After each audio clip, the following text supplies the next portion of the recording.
Okay, now for my final two comics. Superman Secret Origin number 4. Yay. I love this series, written by Jeff Johns, retelling the Superman origin for the modern day. Oh, and even though we see Jor-El and Lara on the cover, they have nothing to do with this story. There's a spoiler alert for you. So we cut off to where Luthor usually goes out every morning and changes the lives of one citizen of Metropolis.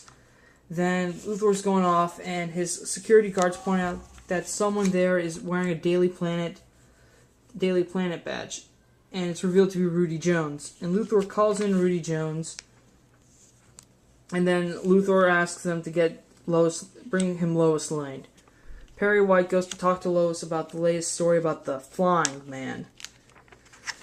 Then security guards show up and ask Lois to come to Luthor Corp, and also Clark Kent as well.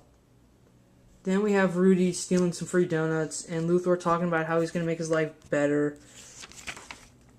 Then we have Lois and Clark in Luthor's office, and Luthor and Clark and Lois is getting ready to interview Luthor, and then Clark points out to him that, we used to grow up in Smallville, and Luthor says, "Oh yes, now I remember you."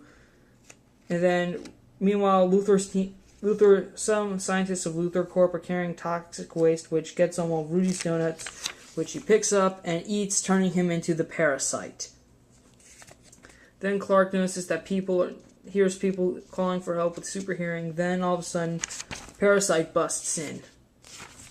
Then Parasite's about to attack Lois and Luthor. Then Superman shows up and fights him, and Parasite is commenting about how good Superman's energy feels. Then Superman punches him off, ignites his heat vision, shoots Parasite, and then freezes him. So then Luthor notices it. Then he starts making claims that Superman's an invader, trying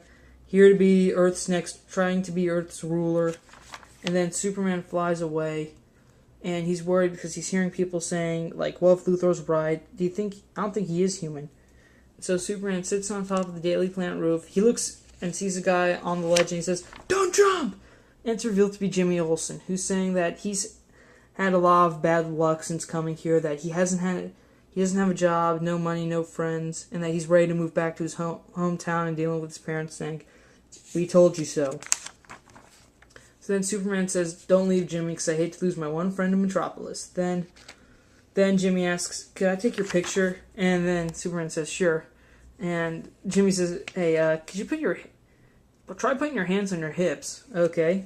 Jimmy takes the picture, and then Lois is giving Perry her story about Superman. Then Perry starts wondering, all we need is a photo. Then Jimmy shows up, and Lois says to Perry to look at his new dream team. And Luthor's checking out the papers that say, "We shouldn't trust this guy, he's a menace." And then he sees the Daily Planet and says that now he declares war on Perry White. And, alright. Superman Secret Origin is a very good miniseries, okay? It's Superman done right by Jeff Johns and Gary Frank, alright? It's fantastic, and I love this series.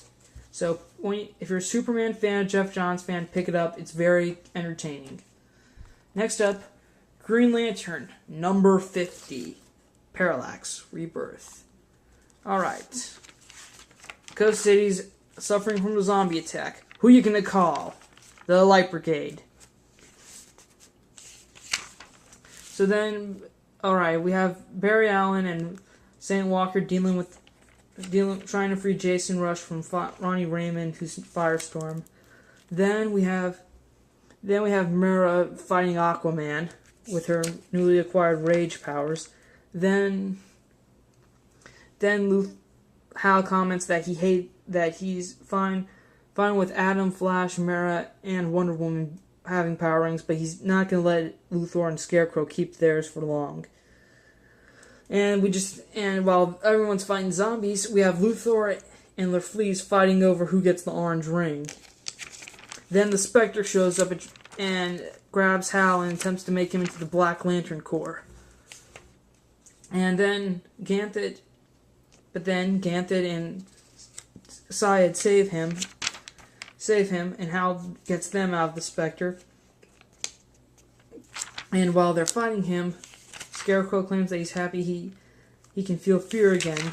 Then we have everyone else trying. Then we have every other member of the so-called Light Brigade fighting the Spectre, and then Ganthet and Hal realize there's only one thing they can do, and that's Ganthet summons the power batteries of Hal Jordan, Kyle Rayner, and Guy Gardner, which means they can only do one thing: bond Hal with Parallax. But Sinestro claims that he should be the one to control Parallax.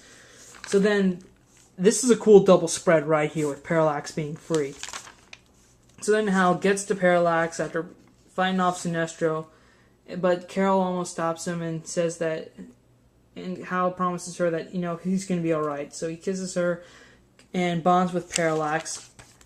And then, and now it's on between Spectre and Parallax about who will win. Okay, Hal Jordan becoming Parallax again is just strange, because that is how Jeff Johns started Green Lantern. He got Hal away from Parallax, and now he pretty much got him back there. It's kind of like saying, okay, back to square one. Okay, I gotta think of a way to make him Parallax again, but only temporary. Okay, the Parallax Spectre fight I'm looking forward to next issue, which is gonna be great. So, alright, Green Lantern, the series during Blackest Night is awesome. So, alright, that's all I can say. Just one word, awesome. And two of Barney Stinson's favorite words, awesome and legend, wait for it, dairy. Okay, that's pretty much all I have to say. And, by the way, I left a comment on my channel that says I will not be doing reviews I will not be posting a review next week. If my subscribers are listening, that is true. I am not going to do a video next week because all of next weekend I have a trip to go on for a family affair, and I'm not going to be able to, and I won't have any time for filming the new comics, okay? So, this is just me saying, see you in 2 weeks.